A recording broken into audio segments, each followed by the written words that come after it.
Bismillahirrahmanirrahim. Welcome to Aisha Forces Academy. Like my videos, subscribe my channel and press the bell icon for more updates.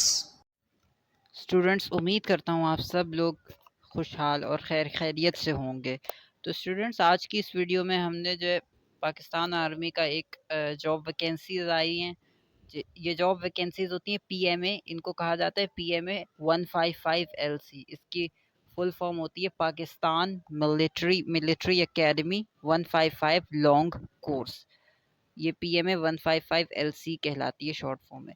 तो students, ये job जो है basically inter level की होती है, यानी कि आप इसको एफएससी के बाद ही अप्लाई कर सकते हैं। ठीक है स्टूडेंट्स, तो आज की इस वीडियो में हम इसकी सारी डिटेल्स पता करेंगे कि किस डेट से इसको अप्लाई करना शुरू। इसकी डेट्स तो वैसे आ गई हैं, 16 तारीख से शुरू हुई हैं और 22 अक्टूबर तक इसको आप अप्लाई कर सकते हैं। तो आज की इस वीडियो में हम जो है इसकी सारी डिटेल्स पता करते हैं कि इसके एलिजिबिलिटी क्राइटेरिया क्या है और इसके अलावा इसके अंदर कौन कौन सी ब्रांचेस हैं। हम सब ब्रांचेस की सारी डिटेल्स पढ़ेंगे और मैं आपको एडवर्टाइजमेंट भी इसका दिखाऊंगा। तो आप, अगर वीडियो आपको पसंद आए तो ज़रूर लाइक करें हमारी वीडियो को। और हमारे इस चैनल पे जो है इस तरह की बहुत सारी हर पाक आर्मी, पाक नेवी और पाकिस्तान एयरफोर्स की तमाम वैकेंसीज और बहुत सी डिफरेंट जॉब्स जो होती हैं गवर्नमेंट जॉब्स, और जितनी भी जॉब्स होती हैं गवर्नमेंट की, वो सब उनकी सारी डिटेल्स जो हैं हमारे इस चैनल पर ब्रीफली डिस्क्राइब की जाती हैं। तो आप हमारे चैनल को सब्सक्राइब करें, अपने फ्रेंड्स के साथ, अपने दोस्तों के साथ, अपने घर वालों के साथ शेयर भी करें। उससे हमें मोटिवेशन मिलता है और हमें काम करने में बहुत ज़्यादा मज़ा आता है। तो आप लोगों के लिए जो हम इस तरह की नई नई चीज़ें इसी तरह लाते रहेंगे। तो हम वीडियो की तरफ चलते हैं। वीडियो में हमने डिस्कस करनी है सारी आज इस जॉब्स की ब्रांचेस की डिटेल्स और एलिजिबिलिटी क्राइटेरिया। टेस्ट का बताएंगे हम आपको, कौन कौन से टेस्ट होते हैं, आपको कितने टेस्ट क्लियर करने हैं, उसके बाद क्या क्या क्राइटेरिया होगा, कौन कौन से आपको इंटेलिजेंस टेस्ट देने होंगे, एकेडमिक देने होंगे, सब हम इस वीडियो में ब्रीफली डिस्क्राइब करेंगे। तो वीडियो हमारी आप पूरी देखें और हमारे साथ वीडियो के एंड तक बने रहिए। ओके, तो स्टूडेंट्स, आप लोगों को जो है मैं अभी अप्लाई करने का तरीका बताऊंगा और पहले मैं आपको इंस्ट्रक्शंस दिखाऊंगा और मैं सारा आपको, अब वो इंस्ट्रक्शंस के अलावा मैं एडवर्टाइजमेंट वगैरह आपको दिखा देता हूँ। ठीक है, तो आप लोगों को सबसे पहले अपना क्रोम ब्राउज़र ओपन करना है और उसके बाद टाइप करना है पीएमए लॉन्ग कोर्स 155। ठीक है, और फिर उसके बाद जो है आपके पास ये जॉइन पाक आर्मी की वेबसाइट आएगी, उसमें पीएमए लॉन्ग कोर्स पर क्लिक करना है। ठीक है, उसके बाद स्टूडेंट्स आपके पास इस तरह का एक पैनल खुल जाएगा।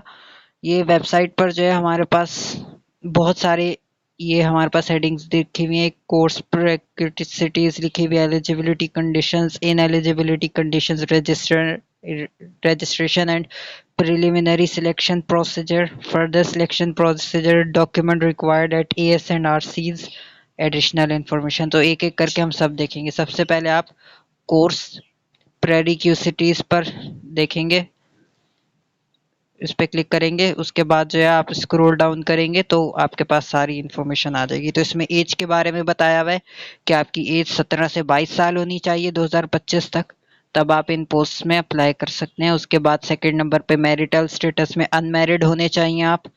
ठीक है, उसके बाद जेंडर आपका मेल होना चाहिए, हाइट आपकी 5.4 होनी चाहिए और वेट जो है आपकी हाइट के हिसाब से as per body mass index, जितना आपकी हाइट होगी उस हिसाब से वो आपका वेट मांगेंगे। कम से कम 48-50 तो लाजमी होना ही चाहिए। 5.4 वाली हाइट का 48 से लेकर 50 तक कम से कम होना चाहिए, और उससे ज़्यादा थोड़ा जितना भी हो जाए, लेकिन बहुत ज़्यादा नहीं। बहुत ज़्यादा जो हैवी वेट होते हैं ना, जो बिल्कुल फैट वाले लोग होते हैं, वो उनके लिए थोड़ा मुश्किल होगा। उसके बाद आगे रजिस्ट्रेशन लिखी हुई है, सितंबर 16 से स्टार्ट हो चुकी है रजिस्ट्रेशन, ये अक्टूबर 22 तक चलती रहेगी। ओके स्टूडेंट्स, सैटरडे और संडे को भी रजिस्ट्रेशन आप कर सकते हैं और ये ऑनलाइन ही कर सकते हैं बस। उसके अलावा प्रिलिमिनरी टेस्ट जो है, टेस्ट जो आपके स्टार्ट होंगे वो अक्टूबर 28 से स्टार्ट होंगे और दिसंबर 20 तक चलते रहेंगे, सैटरडे संडे। और जो अगर कोई एक्स्ट्रा छुट्टी आ गई गवर्नमेंट की तरफ से तो उन डेज में, सैटरडे संडे और छुट्टियों में, गवर्नमेंट की तरफ वाली छुट्टियों में ये टेस्ट बिल्कुल नहीं लिया जाएगा। नेशनैलिटी आपकी पाकिस्तानी होनी चाहिए इधर। ठीक है, और उसके अलावा बस यहीं तक है। उसके बाद एलिजिबिलिटी कंडीशंस में देख लेते हैं। एलिजिबिलिटी क्राइटेरिया में हमारे पास जो है स्क्रॉल डाउन करेंगे तो आ जाएंगी, क्लिक करके ये आएंगी। एजुकेशन के बारे में लिखा हुआ है इंटरमीडिएट होनी चाहिए या उससे बराबर की होनी चाहिए, और एज आपकी इसमें 17 से 22 साल होनी चाहिए मई 2025 तक। ठीक है स्टूडेंट्स, और उसके बाद अच्छा 3 मंथ्स की एज रिलैक्सेशन दे देते हैं, थोड़ी बहुत ऊपर नीचे कर लेते हैं। उसके बाद ग्रेजुएट की पोस्ट आ जाती है, 2 साल का ग्रेजुएशन किया होना चाहिए, और इसके लिए ज़रूरी है कि आप पाकिस्तान नेवी या पाकिस्तान एयरफोर्स में किसी पोस्ट में आप काम कर रहे हो ऑलरेडी। मतलब पाकिस्तान 2 साल के ग्रेजुएट के साथ आपको पाकिस्तान नेवी और पाकिस्तान एयरफोर्स का एक्सपीरियंस भी होना चाहिए, ये बेसिकली यहाँ बात है। और इसमें जो है आपकी एज थोड़ी सी बढ़ा दी 1 साल, 17 से लेकर 23 साल तक आपकी एज होनी चाहिए मई 2025 तक। और उसके बाद जो है रिलैक्सेशन, जो है एज रिलैक्सेशन में आपको 3 मंथ की एज रिलैक्सेशन दे देते हैं, ऊपर नीचे हो जाएगी ये भी।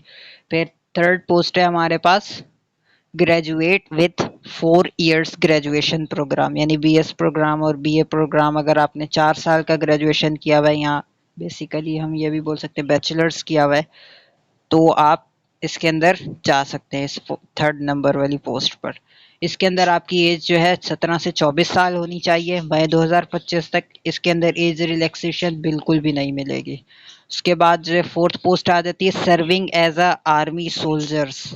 ठीक है स्टूडेंट्स, तो ये एक पोस्ट आ जाती है। इसके अंदर जो है आपकी 17 टू 25 जो है एज होनी चाहिए, 17 से 25 साल तक एज होनी चाहिए आपकी मई 2025 तक। इसमें भी कोई एज रिलैक्सेशन नहीं है।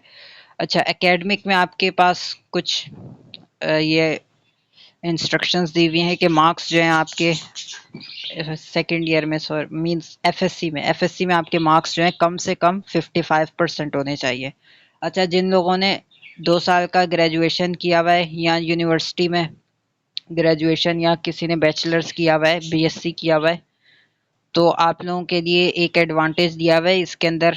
60% मार्क्स अगर आपने लिए हुए ग्रेजुएशन में या बैचलर्स में, 4 साल के ग्रेजुएशन में या 2 साल के ग्रेजुएशन में अगर आपने 60% मार्क्स लिए हुए हैं, तो अगर आपकी इंटर में 50% परसेंटेज भी होगी ना तो चल जाएगा। लेकिन ये सिर्फ उनके लिए जो जिन्होंने यूनिवर्सिटी में पढ़ा हो, ग्रेजुएशन किया हो। लेकिन जिन्होंने ये सिर्फ एफएससी किया हुआ है तो उनकी 55 ही चाहिए होगी। अच्छा, उसके बाद सेकंड पर serving as a army soldiers में अगर आप जा रहे हैं तो आप 50% भी कर सकते हैं, मार्क्स आपके चल जाएंगे। अगर 50% मार्क्स हैं तो भी एफएससी में 50% है तो भी हो जाएगा। उसके बाद वेरिफिकेशन ऑफ मार्क जो है ये चेक करेंगे, आपकी मार्कशीट्स वगैरह चेक करेंगे सारी इंटर की। ठीक है, उसके बाद जो है इंटर की मैट्रिक की मार्कशीट चेक करेंगे, अगर आपने ग्रेजुएशन किया हुआ है तो उसकी डिग्री चेक करेंगे। उसके बाद आगे लिखा है कि अगर आपने इंटर एफएससी नहीं किया, एफएससी की जगह आपने ए लेवल्स किया हुआ है तो उसमें भी आपका एग्रीगेट 55% होना चाहिए। ठीक है, उसके बाद इधर ख़त्म हो जाती है। फिर उसके बाद आगे आएगा इन एलिजिबिलिटी कंडीशंस, यानी कि जो लोग इस जॉब को करने के लिए एलिजिबल नहीं होंगे उनके बारे में। अच्छा, twice rejected by inter ISSB, यानी कि अगर आपने 2 बार ऑलरेडी आप आईएसएसबी का टेस्ट दे चुके हैं और दोनों बार आप फेल हो चुके हैं तो आप इसमें नहीं अप्लाई कर सकते। ओके, तो स्टूडेंट जिन लोगों ने 2 बार आईएसएसबी दे दिया हो वो लोग और फेल हो गए हैं तो वो लोग अप्लाई नहीं कर सकते। और उसके अलावा एक और कंडीशन दी हुई है कि जिन लोगों ने 3 मरतबा, थ्राइस मतलब होता है 3 मरतबा किसी कोई भी इनिशियल टेस्ट दिया हुआ है आपने और तीनों बार आप फेल हो चुके हैं पहले, तो भी आप इस पोस्ट पर अप्लाई, इन पोस्ट पर किसी भी पोस्ट पर अप्लाई नहीं कर सकते। उसके अलावा और कुछ ख़ास इसमें लिखा नहीं है। ठीक है जी जी, कुछ खास लिखा नहीं है। मेडिकल के बारे में लिखा है कि आप कोई नशा वगैरह ना करते हो वरना आपको रिजेक्ट कर दिया जाएगा। अच्छा, उसके अलावा रजिस्ट्रेशन और प्रिलिमिनरी सिलेक्शन प्रोसेस क्या होगा, आपने रजिस्ट्रेशन कैसे करनी है, इंटरनेट के थ्रू करनी है। और ये वेबसाइट का नाम लिखा हुआ है www.joinparkarmy.government.pk। ठीक है, ये आपने इधर से रजिस्ट्रेशन कर लेनी है। और उसके बाद जो है अगर आप रिपीटर यानी आप पहले आईएसएसबी एक बार और दे चुके हैं तो आप सेकंड टाइम दोबारा दे रहे हैं तो आपको जो है एक लेटर मिला होगा वो आपने लाजमी उसकी फ़ोटोकॉपी करवानी है, ठीक है। एक रिकमेंड लेटर होता है ना, वो मिला होगा, वो करवानी होगी, ठीक है। और आप रिपीटर कहला जाएंगे फिर। अच्छा, उसके बाद any candidate for PMALC for the first time will, अच्छा जो लोग पहली बार कर रहे हैं तो वो फ्रेश कैंडिडेट होंगे, और जो दूसरी बार कर रहे हैं वो रिपीटर होंगे। ये बात समझ गए आप लोग। उसके बाद जो हैं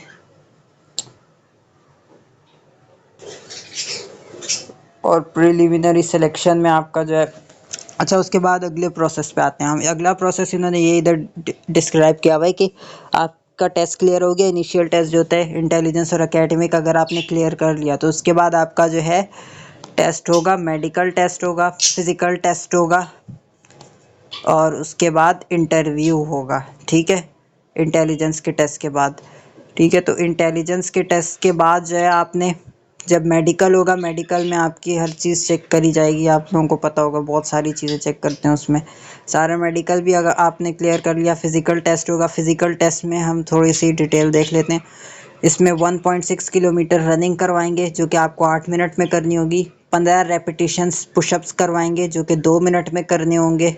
क्रंचेस जो हैं 20 रेपिटेशंस लगवाएंगे जो कि 2 मिनट में करने होंगे। पुलअप्स जो हैं 3 रेपिटेशंस लगवाएंगे जो कि 2 मिनट में करने होंगे। डिच क्रॉसिंग जो है 7.4 मल्टीप्लाई 7.4 एंड 4 डीप होगी। तो ये सारी एक्सरसाइजेज आपसे करवाएंगे। अगर आप ये क्लियर करते हैं तो ही आप कर सकते हैं। और एक और बात बता दूं, अगर किसी एक में भी, यानी कि अगर आप किसी एक भी एक्सरसाइज में आपने कुछ कमी कर दी तो वो आपको फेल कर देंगे और आप बिल्कुल घर भेज देंगे, बोलेंगे जाओ घर जाओ बेटा। तो इसलिए आपको इन चीज़ों की प्रैक्टिस करके जानी है, ये मेरी बात याद रखिएगा। आप रनिंग की प्रैक्टिस करिएगा लाजमी। पुशअप्स वगैरह अगर आपने 15 लगाए हैं 2 मिनट में तो गुड है। अगर आपने 14-13 लगा दिए तो फिर वो बहुत मसले करते हैं, बहुत पंगे करते हैं, वो नहीं करते, भेज देते हैं। अगर किस्मत अच्छी हुई तो कर लेंगे, वरना वापस भेज देंगे। 20 19 18 19 क्रंचेस कर लिए तो भी वो आपको भेज देंगे। तो इस तरह आप प्रैक्टिस एक्सरसाइज की लाजमी करके जाइएगा, ओके। फिर उसके बाद ये सब चीज़ें जब आप क्लियर कर लेते हैं, आपका एक और टेस्ट होता है, वो वाला टेस्ट होता है आपका इंटरव्यू होता है। उसके बाद आपका इंटरव्यू होता है, पर्सनैलिटी टेस्ट होता है एक। पर्सनैलिटी टेस्ट के बाद इंटरव्यू होता है, ठीक है। इंटरव्यू में आपसे बहुत सारे सवाल पूछे हैं। तो अच्छा, इन स्टूडेंट्स एक और बात आपको बताता चलूँ, इन टेस्ट की जो है ना हम तैयारी भी शुरू करवा देंगे, ठीक है। तो इन टेस्ट की जितना भी सिलेबस है, इस टेस्ट की मैं कल की वीडियो से इंशाल्लाह कल से हम इसकी तैयारी शुरू कर देंगे, ठीक है। और इसके अलावा हम आगे फर्दर सिलेक्शन प्रोसीजर देख लेते हैं इसके अंदर। अच्छा, फिर ये जब आप सारे टेस्ट हो जाएंगे आपको ISSB भेज दिया जाएगा। ISSB में आपका टेस्ट होगा। ISSB की तैयारी भी करवाएंगे कि ISSB में आपका इंटरव्यू कैसे लिया जाएगा, उसकी तैयारी भी, सारी तैयारी हो जाएगी आपकी। ISSB कराएंगे। उसके बाद अगर आप वो भी क्लियर कर लेते हैं तो फिर आपका एक फ़ाइनल मेडिकल टेस्ट होता है। फ़ाइनल मेडिकल टेस्ट भी अगर आपने क्लियर कर लिया तो फिर आपको ट्रेनिंग के लिए भेज दिया जाएगा PMA में, यानी कि पाकिस्तान मिलिट्री एकेडमी में आपको ट्रेनिंग के लिए भेज दिया जाएगा। फिर उसके बाद डॉक्यूमेंट्स रिक्वायर्ड। डॉक्यूमेंट्स में हमें क्या क्या चीज़ें चाहिए, आपकी सारी जो है NIC चाहिए, कंप्यूटराइज NIC चाहिए, मैट्रिक की मार्कशीट चाहिए, फर्स्ट ईयर की, सेकेंड ईयर की मार्कशीट चाहिए FSC की, ठीक है। और NIC चाहिए ओरिजिनल अगर आप 18 साल के हैं। फॉर्म B चाहिए डोमिसाइल का। उसके अलावा अगर आप 18 साल से कम उम्र के हैं तो आपके फादर या मदर की जो है NIC चाहिए, ठीक है। 1 सेट ऑफ फ़ोटो कॉपीज़। और ये जितने भी डॉक्यूमेंट्स हैं इनकी फ़ोटो कॉपीज़ भी लाजमी चाहिए, ओरिजिनल भी चाहिए, फ़ोटो कॉपीज़ भी चाहिए। अपनी पासपोर्ट साइज़ की पिक्चर्स रख लीजिएगा 3, 1 बाय 1 पासपोर्ट साइज़ की, ठीक है। कलर पिक्चर होनी चाहिए। उसके अलावा जो लोग जिन लास्ट टाइम जिनका जो है मैंने अभी बताया था, पहले भी मैं थोड़ी देर पहले बता चुका हूँ कि जो लोग पहले ISSB दे चुके हैं और वो वो पास नहीं हुए थे, उनको नॉट रिकमेंडेड का लेटर मिला था, तो वो नॉट रिकमेंडेड के लेटर की फ़ोटोकॉपी लाजमी करवा कर लाइएगा। और अगर आप नोट लिखा हुआ है, अगर आपका NIC कार्ड एक्सपायर है या पुराना है तो वो एक्सपायर है, सॉरी पुराना तो यानी अगर आपका NIC एक्सपायर है तो वो एक्सेप्ट नहीं किया जाएगा। एडिशनल इन्फॉर्मेशन में देख लेते हैं।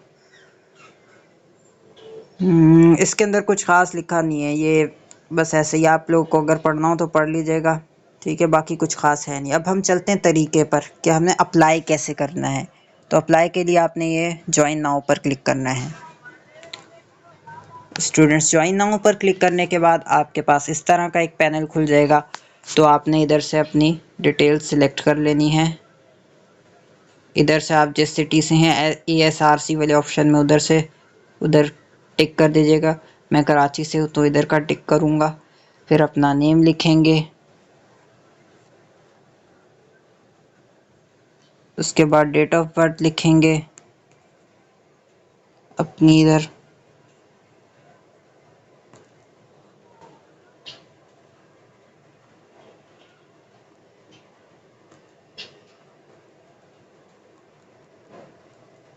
ठीक है। ये आप सिलेक्ट करते जाइएगा।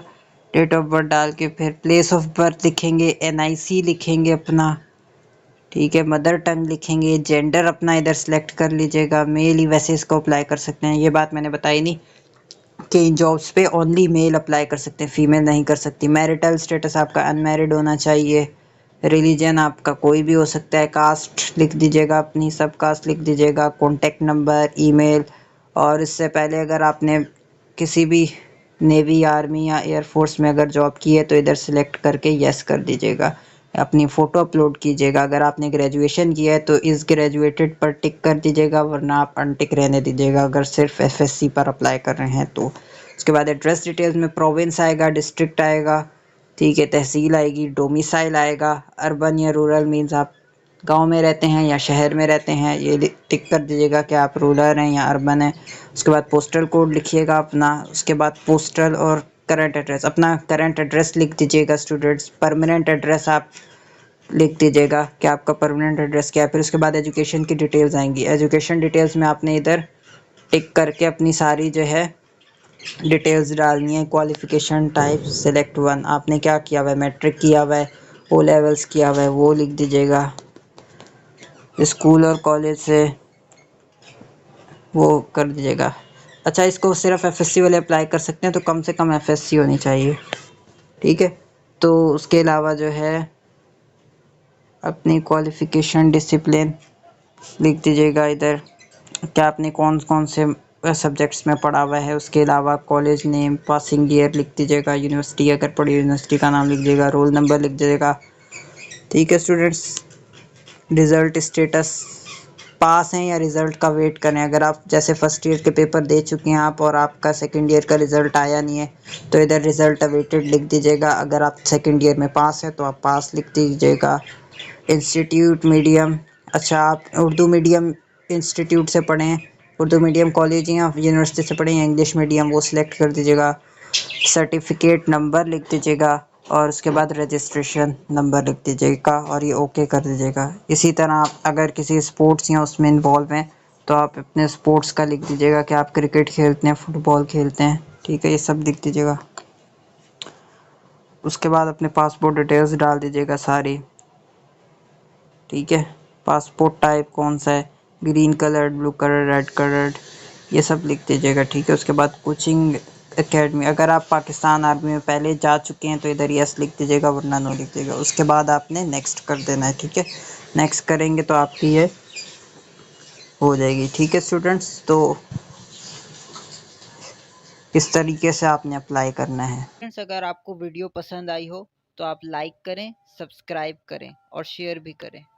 अगर आपको कोई भी प्रॉब्लम आए तो आप कमेंट करके मुझसे कुछ भी सवाल पूछ सकते हैं। मैं एवरी टाइम आपके लिए रेडी रहूँगा और आपका कमेंट का जवाब दूंगा इंशाल्लाह। तो स्टूडेंट, अल्लाह हाफिज़, अपना ख्याल रखिएगा।